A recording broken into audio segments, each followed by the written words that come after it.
162 পুলিশের নিকট প্রদত্ত প্রদত্ত বিবৃতিতে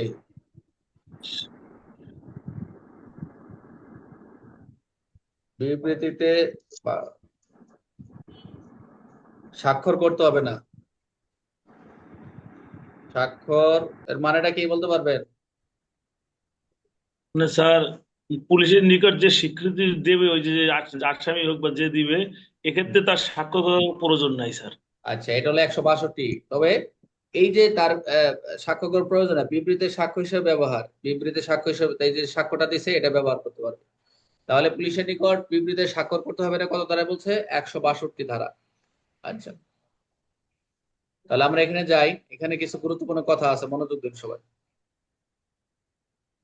দেখা যাচ্ছে আমাকে? একটু একটু সরা নিলাম। আচ্ছা, তাহলে আমরা 162-র যে মূল বিষয়, 162 ফৌজদারি কার্যবিধির 162 ধারা আমরা মূল বিষয় যেটা জানবো, যে কোনো ব্যক্তি পুলিশ অফিসার কাছে তদন্তের সময় মৌখিকভাবে যখন কোনো তথ্য দেয় এবং তা লিখিত আকার রূপান্তরিত হয়, তখন সেই লিখিত বক্তব্যে স্বাক্ষর করতে হয় না। এটা মূল কথা। মৌখিক সাক্ষ্য, সাক্ষ্য আমরা তিন তিন ধারা পড়ছি না? মৌখিক সাক্ষ্য কাকে বলে? আদালতে যে মৌখিক ওরাল যে সাক্ষী, এটাই মৌখিক সাক্ষ্য, তাই না?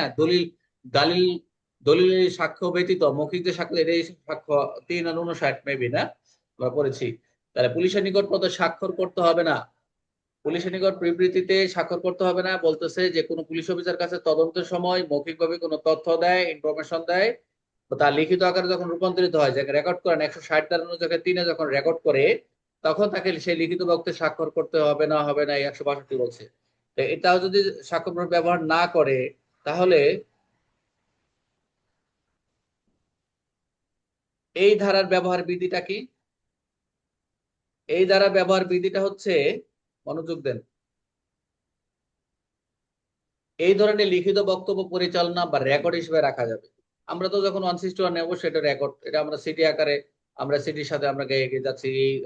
সিডি তো আর 161 লিখি না, 161 আলাদা থাকে, ওখানে খালি সাক্ষীদের যে সাক্ষীগুলো নাম লেখা থাকে, সাক্ষী অমুক অমুক জবানবন্দি 161 জন। আচ্ছা, তাহলে এই ধরনের রেকর্ড হিসেবে রাখা যাবে, কিন্তু সাধারণত মামলা আদালতে সরাসরি প্রমাণ হিসেবে ব্যবহার করা যাবে না। বলতেছে সাধারণ মামলা আদালতে সরাসরি প্রমাণ হিসেবে ব্যবহার করা যাবে না।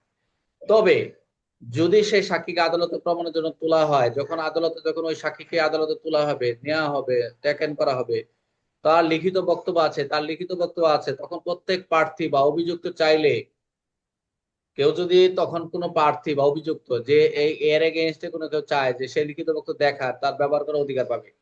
মনোযোগ দেন, 162 দ্বারা যদি পুলিশের নিকট বিবৃতিতে স্বাক্ষর করার কোনো প্রয়োজন নাই। মামলা তদন্তকালে যখন কোনো তদন্তকারী অফিসার বা মামলা তদন্তকারী অফিসার যখন কোনো কিছু রেকর্ড করেন, তার সে লিখিত আকারে রূপান্তর করতেছেন, তখন এটা কি তার স্বাক্ষর করার কোনো প্রয়োজন নাই। কিন্তু কথা হচ্ছে এটা রেকর্ড হিসেবে করা যাবে, কিন্তু সাধারণ মামলা এটা প্রমাণ হিসেবে ব্যবহার করা যায় না। কিন্তু একটা কথা আছে, যখন আদালতে ওই মামলা সাক্ষীকে যখন তোলা হচ্ছে আদালতে, তার লিখিত বক্তব্য আছে, তখন বিরুদ্ধ পক্ষ অভিযুক্ত ব্যক্তিও সে এর দেখার অধিকার রয়েছে আইনগত, এবং দেখার অধিকার পাবে। মূলত সাক্ষীর বক্তব্যকে বিরোধী, যেটা কন্ট্রাডিকশন বা সরি বিরোধী বা পর্যালোচনা, ক্রস এক্সামিনেশন ব্যবহার করা যায়। যেটা হচ্ছে কি জেরা করা যায়, ক্রস এক্সামিনেশন করছে না, জেরা করার জন্য ব্যবহার করা যায়। যে আপনি যে একটা বক্তব্য দিচ্ছেন, আমি আসামি বলে, আমি এটা তো আমি এই বক্তব্য আমি ছিলামই না, আমি ওই সময় আপনারা দেখিই নাই, ক্রস এক্সামিনেশন এটা তার অধিকার রয়েছে। এই 162 ভালো করে পড়বে, দেখবেন এখানে বলা রয়েছে 145 সাক্ষ্য আইনের মোটামুটি এখানে কয়েকটা কথা বলার আছে। So, আপনারা দেখবেন সাক্ষ্য আইনের 145, এই যে তার সাক্ষ্য আইনের কিছু কথা আছে এখানে। তারপরে গরমিল 27। যদি থাকে স্যার, হ্যাঁ, গরমিল এক- যদি একবার ক্রস এক্সামিনেশন ব্যবহৃত হলে রি এক্সামিনেশন ব্যবহার করা যাবে। দেখছেন, যদি কোনো কারণে যদি ক্রস এক্সামিনেশন হয়, জেরাতে হয়, পরে পুনরায় আবার পুনঃজবানবন্দি গ্রহণ করা যাবে। আমরা তো জেরা পুনঃজবানবন্দি করা, জবানবন্দি, পুনঃজবানবন্দি, জেরা, এগুলো আমরা পড়ছি না 137 সাক্ষ্য আইনে।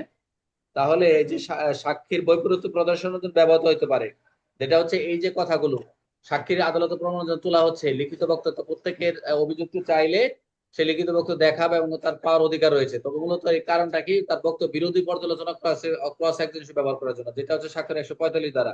আপনি যে বিবৃতি এখানে আর একটু নেন, দেখবেন এখানে আর একটু খুব ইন্টারেস্টিং একটা কথা বলছে,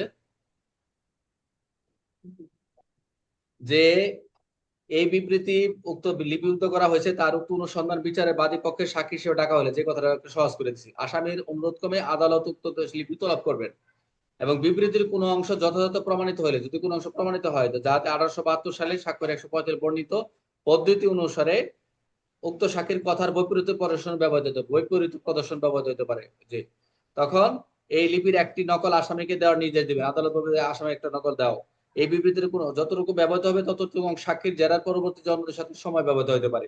এই ব্যবহারের ফলে জেরার উল্লেখিত বিষয়ের ব্যাখ্যার জন্যই করা যেতে পারে। তবে একটা কথা বলছে, তবে শর্ত থাকে যে আদালত যদি মনে করে উক্ত বিবৃতি কোনো অংশ অনুসন্ধান বিচারের বিষয়বস্তুর সঙ্গে প্রাসঙ্গিক নয়, যদি এরকম মনে হয় প্রাসঙ্গিক নয়, মেন বইটা পড়বেন, ন্যায় বিচার স্বার্থে আসামির নিকট উহা প্রকাশ করা অত্যাবশ্যক। আদালত যদি মনে করে যে এটার সাথে কোনো প্রাসঙ্গিক নয়, তাহলে আদালত তাকে আসামিকে দিবে না। তাহলে জনস্বার্থের পরিপন্থী, এটা অত্যাবশ্যক নয় এবং জনস্বার্থের পরিপন্থী, তাহলে আদালত এরকম অভিযোগ করবে যে তিনি লিপিবদ্ধ করবেন, আসামিকে দেওয়া বিরুদ্ধে নকল হইতে অংশ বাদ দিবেন, যতটুকু দেওয়ার অতটুকু, কিন্তু এর বাকি অংশ দিবে না, যেটা হচ্ছে তার হচ্ছে আহ, আহ, আদালত এটা কি আসামির নিকট প্রকাশ করা অত্যাবশ্যক না এবং জনস্বার্থী পরিপন্থী। এই দুইটা কথা মনে রাখবেন, যে সব স্টেটমেন্টে আপনি আসামি চাইলেও দিয়ে দিবে না, যতটুকু দরকার যে এইটুকু তার তার বিরুদ্ধে যাবে, এটা তার জনস্বার্থে বিঘ্নিত হবে। আসামির জন্য যেটা বলছে আর কি, কি বলছে, ন্যায় বিচার সাথে আসামির নিকট উহা প্রকাশ করা অত্যাবশ্যক নয়। এই এই কারণেই এটা আদালতের সিদ্ধান্ত নিতে পারে। ভালো করে পড়বেন, 100 এখান থেকে রিটার্নের প্রশ্ন আসতে পারে। বুঝতে পারছেন? তবে বলছে এই আইনের বিধান 1872 সালের একটা শর্ত বলছে, এখানে দেখেন, ও ব্যতিক্রম, একটা ব্যতিক্রম দিচ্ছে, যে যদি আদালত মনে করে কোনো অংশ মামলার বিষয় বা ন্যায় বিচার গুরুত্বপূর্ণ নয়, সেই অংশ অভিযুক্ত কপি দেওয়া থেকে বাদ দেওয়া যাবে, যেটা আমি একটু আগে একটা চিল্লাই আপনাদের যতটুকু বললাম, এটার মূল কথা। যদি আদালত মনে করে কোনো অংশ মামলার বিষয় বা ন্যায় বিচারের জন্য গুরুত্বপূর্ণ, তবে সেই অংশ অভিযুক্ত দেওয়া থেকে কপি বাদ দেওয়া দিতে পারে, এটা আদালত দেখতে।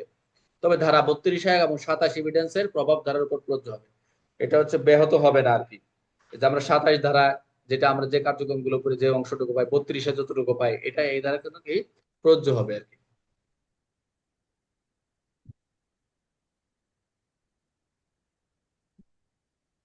তাহলে আমরা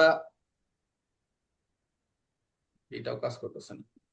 আচ্ছা, তাহলে আমরা 162-তে দেখলাম যে পুলিশের নিকট পদবিতে স্বাক্ষর করতে হবে না। এখানে এমসিকিউ যতটুকু আছে, এখানে আর একটু আমরা একটু উপরের দিকে একটু পয়েন্ট মনে রাখার জন্য কিছু কথা লিখে দিচ্ছি, দেখেন। ও, এটা উদাহরণ দিচ্ছি এই আইনের, যে পুলিশ অফিসার একটি চুরির ঘটনা তদন্ত করেছেন। একজন সাক্ষী পুলিশকে বলেন, আমি রাত 10টার দিকে চুরকে রাস্তায় মরে দেখেছি। পুলিশ তার বক্তব্য লিখিত আকারে নথিভুক্ত করেছে। সাক্ষীর আদালত তোলা হলে অভিযুক্ত চাইলে সেই লিখিত নথিতে সাক্ষীর স্টেটমেন্টকে কন্ট্রাডিক্ট করার জন্য ব্যবহার করতে পারে। কিন্তু সাক্ষীর স্বাক্ষর সেই লিখিত নথিতে প্রয়োজন নেই। যদি কোনো অংশ মামলার সাথে সম্পর্কিত নয়, তা কপি থেকে বাদ দেওয়া যেতে পারে, এই কথাটাই বলছে। উদাহরণটা আপনাদের দেখাইলাম যেটা, এই 163। 163টা কি, কোনো প্রলোভন দেখানো যাইবে না, আমরা তো, আচ্ছা এটা আলাদা একটু নেই।